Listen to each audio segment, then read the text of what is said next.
મિત્રો, આજે આપણે વાત કરવાના છીએ કુંવરબાઈ મામેરુ યોજના વિશે, જેમાં 12,000 રૂપિયાની સહાય તમને મળવાપાત્ર છે.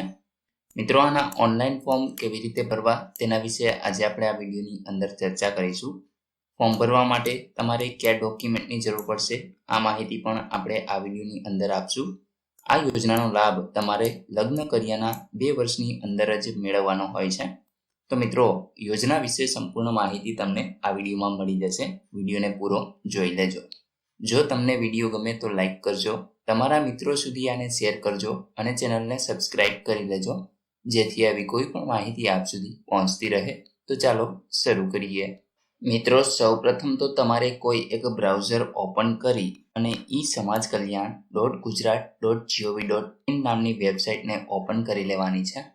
એટલે આ પ્રકારે પેજ તમને જોવા મળશે.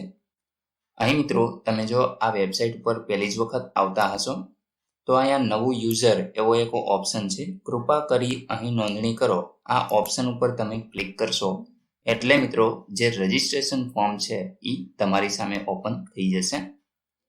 અહીંયા તમારા આધાર કાર્ડની અંદર જે પ્રમાણે નામ છે એ તમારે લખી દેવાનું છે. એ જ રીતે મિત્રો, અહીંયા આપણે પુરુષ, સ્ત્રી કે અન્ય એ તમે અહીંથી સિલેક્ટ કરી શકો છો. અહીંયા તમારે તમારી જન્મ તારીખ આ પ્રમાણે જે પ્રમાણે હું કરી રહ્યો છું એ પ્રમાણે સિલેક્ટ કરવાની રહેશે. અહીંયા મિત્રો સૌપ્રથમ તમારે વર્ષ સિલેક્ટ કરવાનું હોય છે.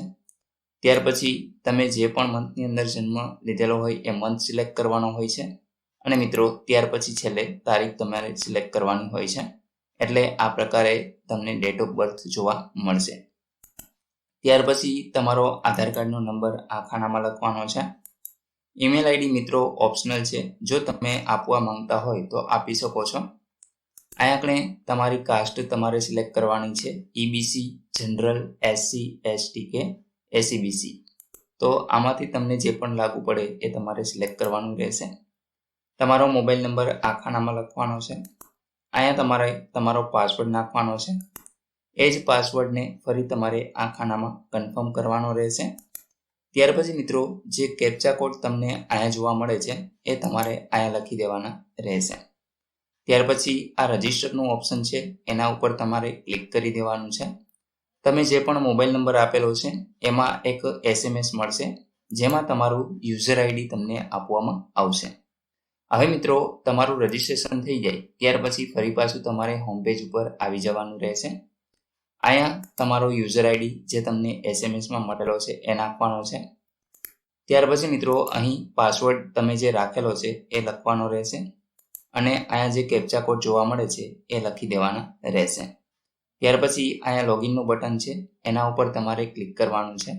તો આપણે મિત્રો લોગિન થઈ અને આગળની પ્રોસેસ જાણીએ. મિત્રો, જેવા તમે લોગિન થશો અહીં તમે જોઈ શકો છો કે તમને જેટલી પણ યોજનાઓ લાગુ પડતી હશે એ તમામનું લિસ્ટ અહીંયા તમને જોવા મળશે. મિત્રો, આજે આપણે વાત કરવાના છીએ કુંવરબાઈ મામેરુ યોજના વિશે. તો અહીં તમે જોઈ શકો છો પહેલી જ યોજના અહીંયા જોવા મળે છે, તો એના ઉપર આપણે ક્લિક કરીશું. મિત્રો, જેવું તમે ક્લિક કરશો એટલે અહીંયા કુંવરબાઈ મામેરુ યોજના વિશેની જે ડિટેલ છે એ તમને જોવા મળશે. સૌપ્રથમ પાત્રતાના માપદંડ વિશે આપણે જાણીએ તો અહીં મિત્રો તમારી જે આવક મર્યાદા છે એ 6 લાખ અથવા તો એનાથી ઓછી હોય તો તમને આનો લાભ મળી શકે છે. યોજનાનો લાભ કુટુંબની પુખ્ત વયની 2 કન્યાના લગ્ન સુધી અહીંયા આપવામાં આવે છે. એટલે કે એક કુટુંબની અંદર જો 2 કન્યાઓ હોય તો એ બંનેને લાભ મળવાપાત્ર રહેશે. સહાયના ધોરણની વાત કરીએ તો મિત્રો સામાજિક અને શૈક્ષણિક રીતે પછાત વર્ગો તેમજ આર્થિક રીતે પછાત વર્ગની કન્યા હોય તો એમના લગ્ન પ્રસંગે ખર્ચમાં મદદરૂપ થવા માટે તારીખ 1/4/2021 પછી જે કન્યાઓએ લગ્ન કરેલ હશે તો એમને સુધારેલા દર મુજબ અહીંયા 12,000 રૂપિયાની સહાય છે એ ચૂકવવામાં આવે છે. જ્યારે આ તારીખ પહેલા જે કન્યાઓએ લગ્ન કરેલા હોય એટલે કે જૂના દર મુજબ 10,000 રૂપિયાની સહાય એમને ચૂકવવામાં આવશે. તો મિત્રો અહીં 2021 પછી છે એ 2,000 વધારી દેવામાં આવેલા છે. ત્યાર પછી મિત્રો તમારે ડોક્યુમેન્ટ ક્યાં ક્યાં અપલોડ કરવાના છે તો એક તો કન્યાનું આધાર કાર્ડ ફરજિયાત અપલોડ કરવાનું છે. કન્યાના પિતા અથવા તો વાલીનો એક વાર્ષિક આવકનો દાખલો, લગ્ન નોંધણી પ્રમાણપત્ર તમારે અપલોડ કરવાનું રહેશે. અને બેંક પાસબુક અથવા તો એક કેન્સલ ચેક યુવતીના નામનું જ ખાતું છે એ હોવું જરૂરી છે. તો અહીં મિત્રો આટલા ડોક્યુમેન્ટ છે તમારે સ્કેન કરી અને તમે જે પીસી અથવા તો મોબાઈલ જેમાંથી પણ ફોર્મ ભરતા હો એમાં સ્કેન કરી રાખવાના રહેશે. અહીંયા તમારે ઓકે આપી દેવાનું છે. અહીં મિત્રો જેવું તમે લોગિન કરશો એટલે આ પ્રકારે તમે જોઈ શકો છો કે વ્યક્તિગત માહિતી, ત્યાર પછી અરજીની વિગત, ડોક્યુમેન્ટ અપલોડ કરવાના અને છેલ્લે એકરારનામું અહીંયા આગળ સિલેક્ટ તમારે કરવાનું રહેશે. મિત્રો અહીં અરજદારની વિગતો છે એ જે પ્રમાણે તમે રજીસ્ટર કરેલું હશે એ પ્રમાણે અહીંયા તમને જોવા મળશે. જેમાં તમારું આધાર કાર્ડ પ્રમાણે નામ સૌપ્રથમ તમને જોવા મળશે. અહીંયા આપણે તમારા પિતાનું નામ આવશે, ત્યાર પછી તમારી આખી જન્મ તારીખ અહીંયા આવશે. તમારી ઉંમર ઓટોમેટિક અહીંયા કેલ્ક્યુલેટ થઈ અને આવી જશે. અહીંયા તમે જે પણ જાતિ સિલેક્ટ કરેલી હશે એ તમને જોવા મળશે. ત્યાર પછી પેટા જાતિ તમને અહીંથી જોવા મળશે. મિત્રો અહીંયા આખું લિસ્ટ આપેલું છે, તમને જે પણ લાગુ પડતું હોય એ તમારે સિલેક્ટ કરવાનું રહેશે. સ્ત્રી કે પુરુષ અહીંયા આગળ તમે સિલેક્ટ કરેલું જોવા મળશે. તમારો મોબાઈલ નંબર તમને અહીંયા જોવા મળશે અને મિત્રો અહીં અરજદારનો ફોટો અહીંયા આગળ લગાડેલો હશે. ફોન નંબર જો તમારી પાસે લેન્ડલાઇન કનેક્શન હોય તો તમે આ ખાનામાં લખી શકો છો. એ જ રીતે ઈમેલ આઈડી જો તમારે આપવું હોય તો તમે આપી શકો છો. ફરજિયાત નથી. આ બંને ઓપ્શન તમે જોઈ શકો છો કે એમાં આ રેડ ફૂદરી નથી. જે પણ કોલમની અંદર આ રેડ ફૂદરી તમને જોવા મળે એ તમામ કોલમ તમારે ફરજિયાત ભરવાના રહેશે. લગ્ન સમૂહ લગ્નમાં કરેલ છે કે કેમ એ મિત્રો તમારે અહીંયા હા અથવા નામાં જવાબ આપવાનો છે. જો તમે સમૂહ લગ્નમાં લગ્ન કરેલ હોય તો જે જગ્યાએ સમૂહ લગ્ન કરેલ છે એ જિલ્લો તમારે સિલેક્ટ કરવાનો રહેશે. એ જ રીતે અહીંયા તાલુકાનું લિસ્ટ તમને જોવા મળશે. તમે જે પણ તાલુકામાં સમૂહ લગ્ન કરેલ હોય એ તાલુકો તમારે સિલેક્ટ કરવાનો છે. અહીં મિત્રો અરજદારના પિતાનું જે હાલનું સરનામું છે એ અહીંયા આગળ તમે જોઈ શકશો કે ગુજરાત ઓટોમેટિક સિલેક્ટ થયેલું આવશે. ત્યાર પછી અહીંથી તમારે જિલ્લો સિલેક્ટ કરવાનો રહેશે. અહીંયા આગળ એ જ રીતે તાલુકો, ત્યાર પછી ગામનું નામ અને મિત્રો અહીંયા આગળ તમારું પૂરેપૂરું એડ્રેસ તમારે લખવાનું છે. અહીંયા તમને પિનકોડ છે એ તમારે લખી દેવાનો રહેશે. હવે જો અરજદારનું હાલનું સરનામું અને કાયમી સરનામું બંને એક જ હોય તો આ ખાનામાં તમારે ટીક માર્ક કરી દેવાનું છે. ત્યાર પછી મિત્રો અહીંયા આગળ તમને ટોટલી જે વિગત છે એ ભરાઈને આવી જશે. જો અલગ હોય તો તમારે આ ખાનામાંથી ટીક માર્ક હટાવી અને મિત્રો આ ખાનામાં છે એ તમારે તમામમાં એડ્રેસ છે એ ભરવાનું થશે. ત્યાર પછી સેવ એન્ડ નેક્સ્ટ કરી દેવાનું રહેશે. તો અહીં મિત્રો તમે જોઈ શકો છો, તમે વ્યક્તિગત માહિતી અંદર રાઇટનું નિશાન છે એ ગ્રીન કલરમાં આવી ગયું છે. હવે અરજીની વિગત જેમાં કન્યાની અન્ય વિગત આપવાની થશે. તો કઈ તારીખે તમે લગ્ન કર્યા છે એ તારીખ તમારે એ જ પ્રકારે જે પ્રમાણે જન્મ તારીખ સિલેક્ટ કરેલી એ પ્રમાણે સિલેક્ટ કરવાની રહેશે. લગ્ન કર્યાના દિવસે તમારી ઉંમર અહીંયા તમને જોવા મળશે. લગ્ન કરનાર કન્યાના બહેનોની સંખ્યા છે એ અહીંયા આપવાની હોય છે, તો એ તમે આપી શકો છો. જો કોઈ બહેન ન હોય, તમે એક જ હોય તો અહીંયા 0 કરી શકો છો. લગ્ન કરનાર કન્યાના પિતાનો આધાર કાર્ડનો નંબર અહીંયા લખવાનો હોય છે. ત્યાર પછી લગ્ન કરનાર કન્યાના મા બાપ અથવા તો વાલીની જે બધી જ વાર્ષિક આવક થતી હોય તો એ તમારે અહીંયા દર્શાવવાની રહેશે. ત્યાર પછી કન્યાના પિતાનું કાયમી સરનામું અહીંયા સિલેક્ટ કરવાનું રહેશે, જેમાં રાજ્ય છે, ત્યાર પછી જિલ્લો, ત્યાર પછી તાલુકો, અહીંયા આગળ ગામનું નામ અને એડ્રેસ લખી દેવાનું છે. પિનકોડ નંબર તમારે અહીંયા દર્શાવવાનો રહેશે. જે યુવક સાથે લગ્ન થયા હોય તેની વિગતો આપવાની છે, જેમાં યુવકનું પૂરેપૂરું નામ આવશે આધાર કાર્ડ મુજબ. અહીંયા આપણે એમનો આધાર કાર્ડનો નંબર, યુવકના પિતાનું નામ આવશે, યુવકની જાતિ કઈ છે એ તમે અહીંથી સિલેક્ટ કરશો. ત્યાર પછી યુવકની પેટા જાતિનું લિસ્ટ અહીંયા તમને જોવા મળશે, તો એમાંથી જે પણ હોય એ સિલેક્ટ કરી લેવાનું છે. ત્યાર પછી યુવકની જન્મ તારીખ છે એ અહીંયા તમારે સિલેક્ટ કરવાની રહેશે. ત્યાર પછી લગ્નના દિવસે યુવકની ઉંમર ઓટોમેટિક કેલ્ક્યુલેટ થઈ અને આવી જશે. મિત્રો અહીંયા આગળ તમે જેવી જન્મ તારીખ સિલેક્ટ કરશો યુવકની એટલે એ છે એ આવી જશે. આપણે જોઈ લઈએ તો અહીં તમે જોઈ શકો છો કે મેં 1/1/1999 સિલેક્ટ કરેલી એટલે યુવકની જન્મ તારીખ ઓટોમેટિક આવી ગઈ છે.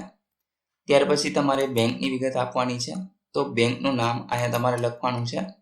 એની શાખા કઈ છે એ શાખાનું નામ આવશે. ત્યાર પછી આઈએફએસસી કોડ જે પાસબુકની અંદર તમને આપેલો હોય છે. અહીંયા તમારા બેંક એકાઉન્ટનો નંબર જે ખાતામાં તમારા રૂપિયા જમા થશે. ત્યાર પછી સેવ એન્ડ નેક્સ્ટ કરી દેવાનું રહેશે. મિત્રો અહીં તમે જોઈ શકો છો કે અરજીની વિગતો પણ આપણે ભરી દીધી છે. હવે ડોક્યુમેન્ટ અપલોડ કરવાના થશે. તે પહેલાં એક સૂચના જોઈ લઈએ કે જે પણ ડોક્યુમેન્ટ તમે અપલોડ કરો એ મિત્રો 1 MB અથવા તો એનાથી ઓછી સાઇઝનું જ હોવું જોઈએ. અહીં તમે સૂચના વાંચી શકો છો. મિત્રો આની સાથે તમારે એક બાંહેધરી પત્રક અને એકરારનામું છે એ પણ અપલોડ કરવાનું હોય છે. તો એનો નમૂનો તમને અહીંયા આપેલો છે. એના ઉપર તમે ક્લિક કરશો એટલે આ પ્રકારે એક બાજુમાં વિન્ડો ખુલી જશે. અહીં તમે જોઈ શકો છો સ્વઘોષણા પત્ર એટલે કે સેલ્ફ ડિક્લેરેશન ફોર્મ. અહીંયા તમારે તમારું નામ લખી દેવાનું છે. અહીંયા આપણે ઉંમર, જિલ્લાનું નામ, તાલુકાનું નામ અને ગામનું નામ છે એ લખવાનું છે. કુલ કન્યાઓની સંખ્યા અહીંયા આપવાની છે. તેમાંથી કઈ દીકરીના લગ્ન થાય છે એ તમે અહીંયા આપણે નંબર આપી શકશો 1 અથવા 2. ત્યાર પછી મિત્રો અહીંયા પુત્રીનું નામ આવશે. લગ્ન થયા તારીખ તમારે અહીંયા લખી દેવાની છે. અહીંયા આપણે પુત્રીનું નામ આવશે. ત્યાર પછી લગ્ન તારીખ અહીંયા ફરી આવશે. મૂળ ક્યાંના છે એ તમામ ડિટેલ તમારે લખવાની છે. સ્થળ અહીંયા આપણે તમારે આપવાનું રહેશે અને તારીખ લખી દેવાની છે. કન્યાના પિતાની સહી અહીંયા આવશે. એમનું પૂરેપૂરું નામ, એમનું આધાર કાર્ડનો નંબર છે એ અહીંયા લખી દેવાનો છે. તો મિત્રો આ એક સેલ્ફ ડિક્લેરેશન ફોર્મ છે એ તમારે અવશ્ય અપલોડ કરવાનું હોય છે. તો આની પ્રિન્ટ મેળવી અને તમે કોરું કાઢી ત્યાર પછી હાથેથી લખી અને તમારે સાઇન કરી સ્કેન કરી ફરી પાછું આને અપલોડ કરવાનું હોય છે. મિત્રો આની PDF છે એ હું તમને આપણી ટેલિગ્રામ ચેનલ અથવા તો વોટ્સએપ ચેનલ આ બંનેની લિંક તમને ડિસ્ક્રિપ્શનમાં આપું છું. ત્યાં જોડાઈ જજો. ત્યાંથીને હું અપલોડ કરી દઈશ તો તમે એને સરળતાથી ડાઉનલોડ કરી શકો છો. હવે મિત્રો સૌપ્રથમ તો તમારે કન્યાનું આધાર કાર્ડ છે એ અપલોડ કરવાનું રહેશે. ચૂઝ ફાઇલ લખેલ છે. અહીંયા આપણે તમે જેવું સિલેક્ટ કરશો એટલે મિત્રો એક મેનુ ખુલી જશે.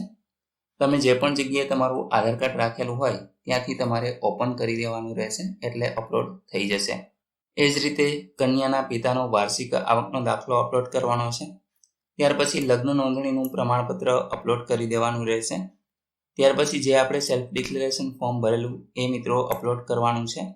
અને છેલ્લે કન્યાના નામની પાસબુક છે એ અહીંયા અપલોડ કરી દેવાની રહેશે.